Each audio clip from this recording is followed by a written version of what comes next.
Nakakagulat. Congressman Rodante Marcoleta hinamon ng one-on-one debate si Senator Raffy Tulfo. Sa isang pahayag ay umalma na nga si Marcoleta kay Tulfo dahil tila ang Kongreso ang sinisisi nito kung bakit halos walang budget ang DICT.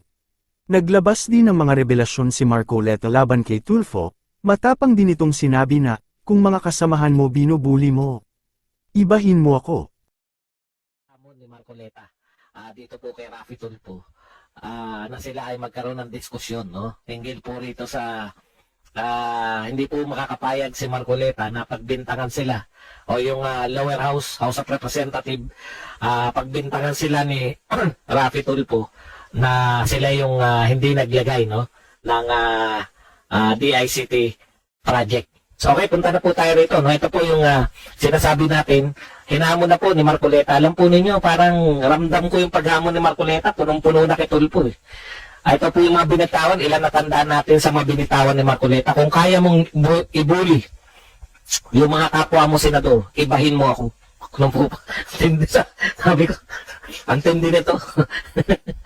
Yung pinaparatangan niya po yung mga congressman. Grabe po paratang ni Marcoleta. Ito po, kinakailangan sagutin to ni Raffy Tulfo, no?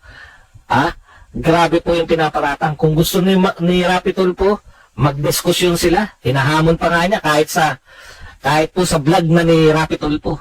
Kasi wala naman daw vlog si Marcoleta eh. Kahit sa sarili mong channel, Raffy Tulfo, hinahamon ka ni Marcoleta. Diyan yung pagdiskusyonan. Diyan mo bintangan. Kasi pinagbibintangan ka ni Marcoleta ngayon. Ang sinasabi ni Marcoleta, wala ka naman palang pondong iniligay dyan. Kasi sinisisi niya, sa problema natin ng internet, yung DICT, hindi raw nila binadgetan ng mga congressman. Sabi ni Marcoleta, kung kaya mong ibuli yung mga kapwa mo senador, ibahin mo ko. Englishin natin, differentiate me from the others. Ang tindi po nun, no?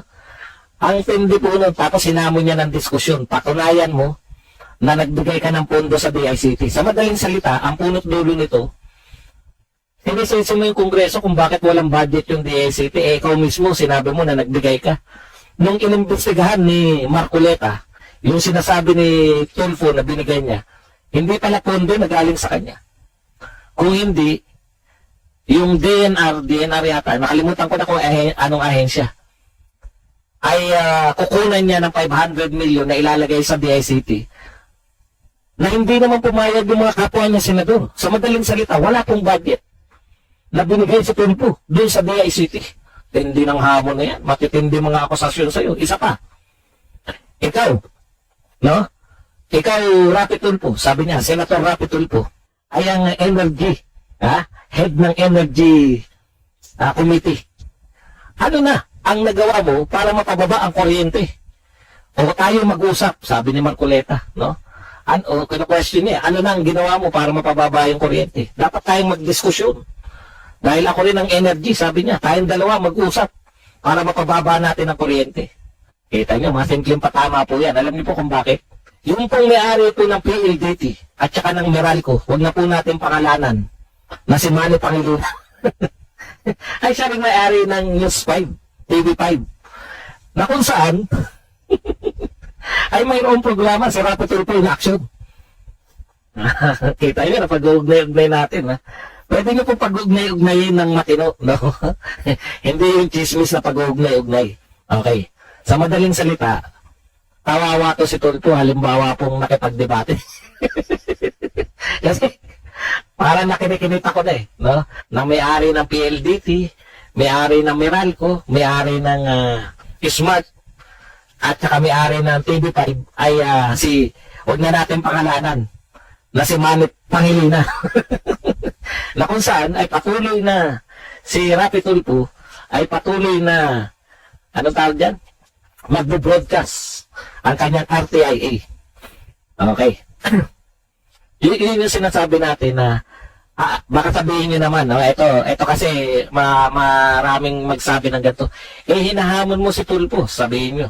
Nang debate si Pangulong Marcos nga, nung marami rin naghamon. Yeah? Marami rin naghamon kay, actually hindi debate ang hamon ni Marcoleta kasi kung debate, malamang, diskusyonan. Pero ganun din yun. paano yan, Badong? Kung ikatwira ni Rapi Tulfo, si PBBM nga, ang daming humamon ng debate. Pwede namang hindi makipagdebate. O yan, pwede yung ikatwira niyan, di ba? Inunahan ko na eh. Okay. Si PBBM, tama po yun, hindi po siya nakipagdebate nung panahon na siya ay tumatakbo sa presidente. Kasi pag ikaw naman ay presidente, hindi ka naman makikipagdebate. Hindi po parte ng trabaho ng presidente ng Pilipinas yung pakikipagdebate. Samantalang, ang pagiging senador at congressman ay bahagi ng kanilang pang-araw-araw na trabaho, yung debate. Diba? Debate on floor. Kaya wala pong katwiran. At ang sinasabi naman po, hindi naman po simpleng debate. No? Ang sinasabi po, ang hamon sa iyo, magdiskusyonan lang kayo. Lugi na nga si Marcoleta dahil hindi naman po inahamon na sa neutral ground. Sa vlog mo pa. Yung mga staff mo nakapaligid. O, payag pa rin. Kung pupunta siya sa ABC5, pwede pa rin. Kung saan ka available. Gusto lang niya mapakita, gusto niyang itanong sa'yo, kung alam mo ba yung mga pinagsasabi mo. Lalo na, may binabanggit pa si Marcoleta ng mga phase 1, phase 2 sa DCT, hindi lang daw po pagpupondo. DICT, hindi lang po pagpupondo. Ang kinakailangan gawin dyan, kundi aralin, no? Bakit? Yung internet natin, idugtong ko lang kahit na medyo sala-salabat. Alam po ninyo, kaya ako against sa privatization. Pangako lang po yung gaganda ang serbisyo pag privatization na iya. Kalokohan yan. Matagal na pong private ang ating internet eh. Matagal na pong private yan. Gumanda ba internet natin? O ano sinasabi ni Marcoleta? Nagtumpukan sa mga urban centers. Yung mga magaganda, malalakas po ang signal pag nasa sentro ka ng mga syudad. Pero pag bandang nasa kabukiran ka, walang mga signal. Hindi daw dapat ganun, no? Ang naging trabaho ng mga yan. Dapat po, napuwersa sila noon na maglagay ng mga cell site dun mismo sa mga kanayunan.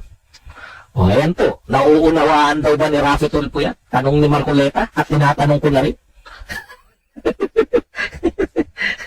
Masarap po yun eh. Alam po ninyo, masarap po na nakikita yung mga senador. Si Manny Pacquiao nga, hindi matras sa debate. Di ba? Nakita natin. Bagitong-bagito pa lang si Manny Pacquiao nakipagdebate. Ngayon, inaamon ka ng diskusyonan sa sarili mong channel, sa sarili mong vlog. Kung ako yan, may nag-amon sa akin, hindi ko rin pinatulan. Hindi, makasingamon eh. Una, hindi naman yun yung vlogger yung nag-amon sa akin, di ba? Napiko na rin ako eh. Sinabihan ko na rin na, sige, maglatag kayo kung ano yung pagdedebatihan natin. Siyempre, kayo nag-aamon eh. Ganun po ang pag-aamon ng debate. No, sa mga gusto po maghamon ng debate sa akin, yung paghamon po ni Marcoleta, inilatag po niya, ano yung pagdidiskusyonan? O, di ba? Ibinigay ng mga topic. Ito, pagdidiskusyonan natin, paano mapapababa yung kuryente? Paano mapapaganda yung sa internet? Mapapalakas yung internet natin. O, yan ang pinakailangan. Ang tanong, tatanggapin ba ni Rafi Tulfo yung hamon na yan ni Marcoleta? Abangan natin, alangan namang masagot natin. Malay mo, tanggapin. Alam ko yung ginagawa ni Marcoleta eh. Bakit binibigay yung mga bakit binibigay yung, alam niyo, binibigay niya yung mga, eto ang, kasi mag-aaral man si Tulfo. Okay, kaya nga po, hindi po pwede na hindi kayo mapalulusutin ng Marcoleta. No? Total, kinakantsawan mo sila sinisisi mo. Bakit walang budget yung DICT? Binalikan ka ni Marcoleta. Ikaw naman daw, walang budget. Di magdiskusyonan kayo. Kung sino nagsasabi ng totoo, yan po maganda. Magdebate kayo kahit saan daw, kahit sa channel mo. Aba, napakaswerte naman. Binigay pa sa iyo yung mga channel. Binigay pa sa iyo yung mga topic. Mapaghahandaan mo. O ngayon po, titignan natin, no? Hindi po tayo hindi ko sinasabi na hindi kaya ni Rafi Tulfo. Napakalakas ni Rafi Tulfo. Hindi ko sinasabi na hindi niya kaya si Marcoleta. Kinakailangan niya kayanin. Dahil trabaho nila sa Senado eh. Hinahamon siya ngayon. Magdiskusyonan. Hindi po, kilala na natin si Marcoleta. Hindi po atras yan.